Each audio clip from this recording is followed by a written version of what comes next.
called a letdown panel. We use these to get a sense of how color is going to look in the shadowing lines of a car.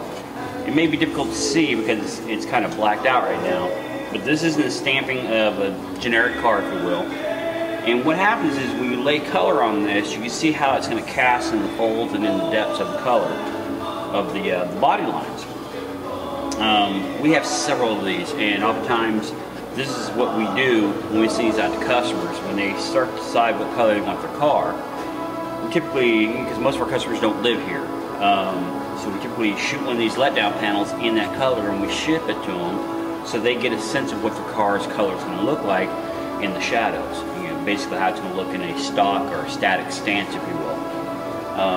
They become fairly essential to our business simply because a lot of people like the color how it looks on a flat piece of paper, but once they see it in a stamped form of a car, they tend to shy away from it. So, and others tend to gravitate towards things they thought they would never like before. Anyhow, so we repurpose these. These get painted dozens upon dozens of times before they disinfect and become so thick with paint that they're very chippy. So anyway, so I'm going to sand this down a little bit, and we're going to shoot the rescue green on the whole thing.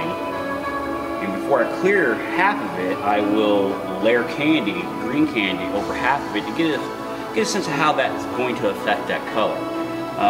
The secondary color that's on the van is going to be this rescue green. The primary color is going to be a root beer, and we're probably going to have a flake tie it all together and make it as one. But for now, we need to get a sense of how that secondary color is going to look before we can commit to making the whole thing that. Because one thing about these Econolines, they are a huge piece of metal in the sense that there's an awful lot of real estate there. So you can pick colors that may look good on small scales, but once you put it on large scales such as the van, wow, it can be pretty intense. So it's become essential to do things like this.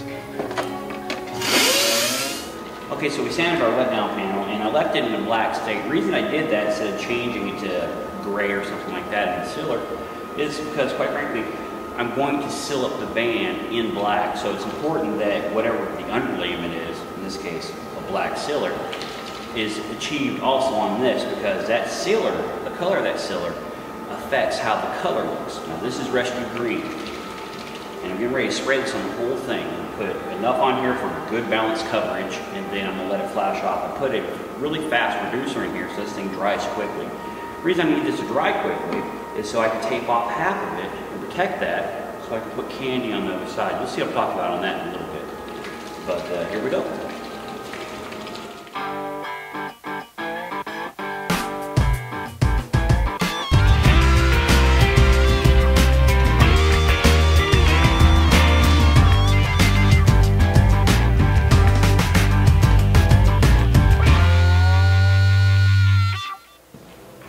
Okay, so here's our rescue green.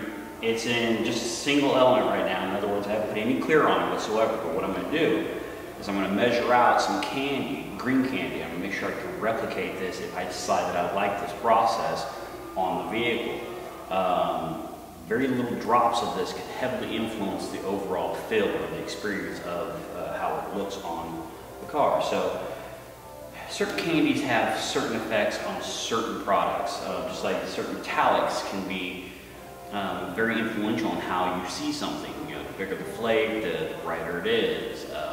All these things come into a factor when you're trying to semi-customize a color. You can get carried away with it and it can look cheap and tacky, or you can really map it out, calculate it, and come up with an effect that is fantastic.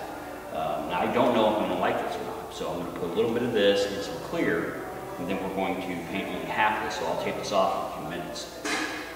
So candies can be really powerful. They can really influence how you affect something. So what I'm doing here is I'm just going to apply a measurable amount. I got 78 grams, including the cup, ready to spray clear over there. So effectively what I'm doing is I'm mapping my process. So I'm going to add a measurable amount, and then that way I know what I've done. So if I want to do this on the actual car, I'll know how to create this color exactly again.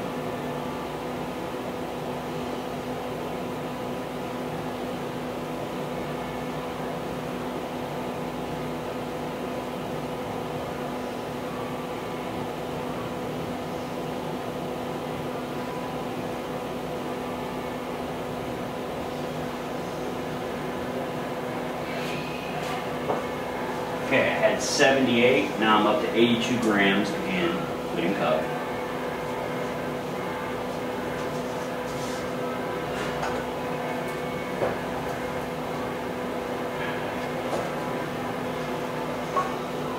And that's going to be ready to spray.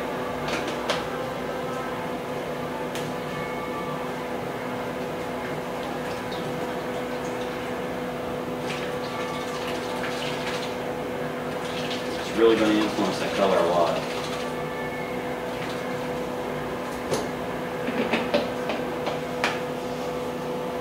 Whether it's going to influence it in a good way, we don't know. Go.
Okay, so you've probably seen one of these a million times. This is a planishing hammer.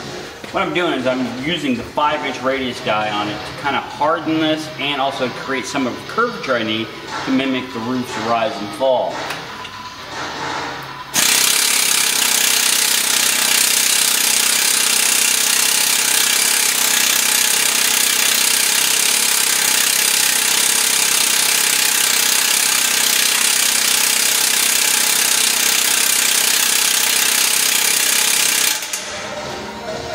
I realize it's hard for you to see, but I've now created that pitch I needed.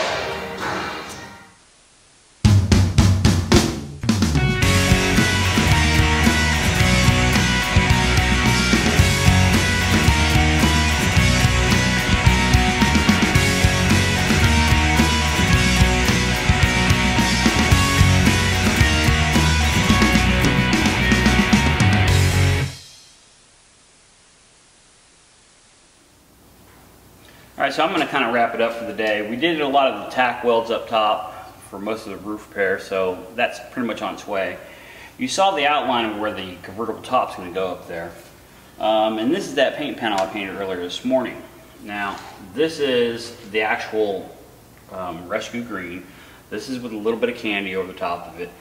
I think it's important that you know that this wasn't going to be, or is not going to be, the stopping point. This is just the foundation. It's going to be around the window frames. This is just foundation. We're going to still layer it with other colors on top of it. So it's just that it's important that if you're going to execute a hue of some sort, that it stays somewhat rhythmed all the way through. Now with that said, this color and this color are exactly the same color, to the exception of the green that's in this was not added to that. So everything else in that paint was there. What we did was we threw a light coat of a green pearl over the top of this, so we had that theme pull through, so you'll see it in distance and kind of get a sense that it all ties together. Okay, so most likely I'll end up going with this with a lot of flake over the top of it, and then the rest of this will be in a root beer theme. I know this is kind of hard process or hard to stomach, but you need to understand that there is a system that's in place that we are working with, and a theme that we have very well thought out that we're going to finish this in. So anyway, as you can see, the influences of candies and pearls can go a long way.